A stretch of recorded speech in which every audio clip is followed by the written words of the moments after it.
Designer हैं। आज का युवाओं का क्रेज नौकरी में है, ग्लैमर में है और कहीं ना कहीं युवा जो है वह राजनीति से दूर हो रहा है। ऐसे में एक चमकता हुआ दुनिया जहां पर ग्लैमर था, पैसा था, शोहरत था, ये सारे चीज़ छोड़कर गांव की गलियों में भटक रहे हैं, लोगों से वोट मांग रहे हैं। कहीं ना कहीं सामाजिक सोच है, इसे क्या मजबूरी आई, क्या अपने आप को आप ऐसा समझे कि हमें चुनाव मैदान में आना है?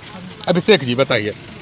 सर, सबसे पहले तो ये अचानक से चुनाव लड़ने की मंशा नहीं हुई मेरी। मैं हमेशा से, जब लोगों का एक ज़िंदगी में लक्ष्य होता है कि ज़िंदगी में क्या करना है, क्या बनना है, आगे में एम्बिशन क्या होगा, मिशन क्या होगा, तो मेरे रणनीति के तहत 9वीं 10वीं क्लास से था कि 2024 में मेरा उम्र हो पाएगा चुनाव लड़ने का और पहला चुनाव लोकसभा का लड़ना है, क्योंकि मेरे पास मुद्दे जो हैं वो ज़मीनी स्तर पे, जो सांसद के स्तर के मुद्दे हैं, उन मुद्दों पे मेरे को काम करना है जो कोई क्षेत्र में लोग नहीं कर पाए।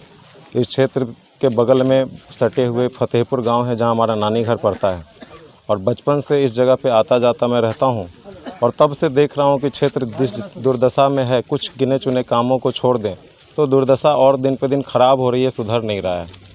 तो हमेशा मेरे को भी इस चीज़ की चिंता रहती थी कि आखिर इसके लिए कौन सोचेगा, कौन काम करेगा। तो सबको लड़ाई लड़नी होती है तो कोई सीट चुनना होता है कि आप कहाँ से लड़ाई लड़िएगा। तो मगध से हमारी कोई खासी रुचि थी। सम्राट अशोक चंद्रगुप्त मौर्य की धरती है ये मगध, जिसका आज कहाँ नाम गया किसी को मतलब नहीं है। मगध एक्सप्रेस ट्रेन उस नाम पे, उस ट्रेन की क्या हाशिए पे है, क्या हालत है, सब कोई जानते हैं। किसी को टिकट काटने के लिए बोल दो मगध में तो बोलता है हम खुद से करा लेंगे, उसमें तो करने का बेकार है। तो वही हाल मगध का है। मगध कहाँ पीछे छूट गया किसी को उस पर मतलब नहीं है। तो मैंने इस चैलेंज को लिया कि मगध से ही लड़ेंगे, चाहे जिस सीट पर चुना जाए। तो उसमें चुनने के क्रम में मैं औरंगाबाद और जहानाबाद के बीच में असमंजस में आते हुए फिर जहानाबाद पे फाइनल करके 2019 से मेहनत कर रहा हूँ और 2019 से इस क्षेत्र को समझने का कोशिश कर रहा हूँ। जब मेरा चुनाव लड़ने का उम्र भी नहीं था तब मैं गांव का दायरा, कहाँ पे बॉर्डर ख़त्म होता है, कौन सा गांव किस जगह पे जाके कटता है, किस गांव में चुनावी दौरा करना है, किस गांव में जाके रिलेशन बनाना है, हर तरीके से नंबर जुटाना, ये सब प्रक्रिया 2019 से ही चलती आ रही है। और इस क्रम में बहुत सारे लोग, ये सब जो लोग देख रहे हैं, सब लोगों से मैं पहले भी जुड़ा हूँ, कुछ लोग इस चुनाव के दौरान मेरे से जुड़े।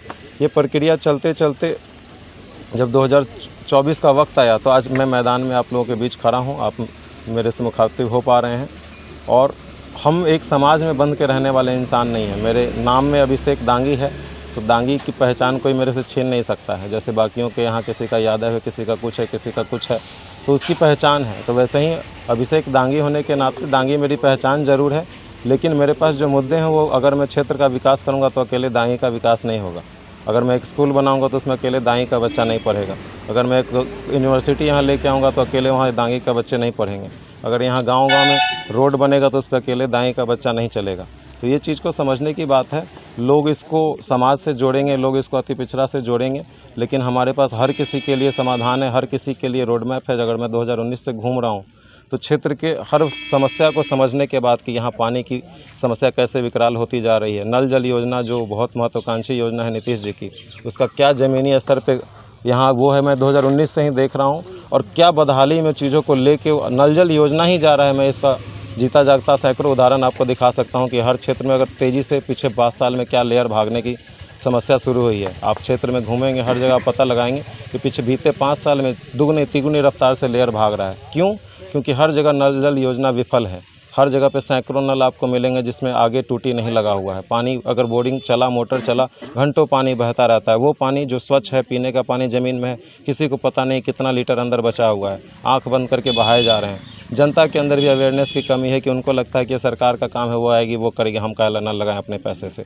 तो हम वो भी जागरूक कर रहे हैं, लोगों को समझाते हैं कि भाई आपके पास कोई व्यवस्था नहीं है तो इसमें लकड़ी फंसा के रख दीजिए, लेकिन इसको बचाइए। ये आपके लिए है, आपके बच्चों के भविष्य के लिए। अकेले सरकार का काम नहीं है कि आपको भी जागरूक होना पड़ेगा, तब आपके अगले पीढ़ी के लिए स्वच्छ पानी मिल पाएगा। उसी रूप में मैं पूरे क्षेत्र में जब हमेशा 10 साल से 5 साल से देख रहा हूँ तो हर तरफ क्षेत्र में आप देखिएगा कि नहरों का ढलाई किया गया है। अच्छा अभिषेक जी, मेरे को कंप्लीट करने दीजिए।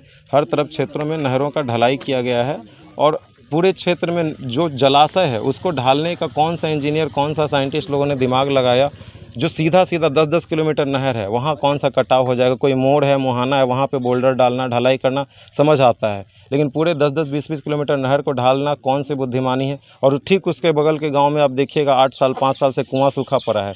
क्यों? क्योंकि जलाशय में जब पानी इकट्ठा होता है तो ज़मीन में सोख नहीं रहा है, ज़मीन के अंदर वाटर रिचार्ज नहीं हो रहा है। बगल का कुआं बरसात के समय में भी उसमें पानी नहीं पहुँच पा रही, क्योंकि वो सोई पकड़ता ही नहीं है।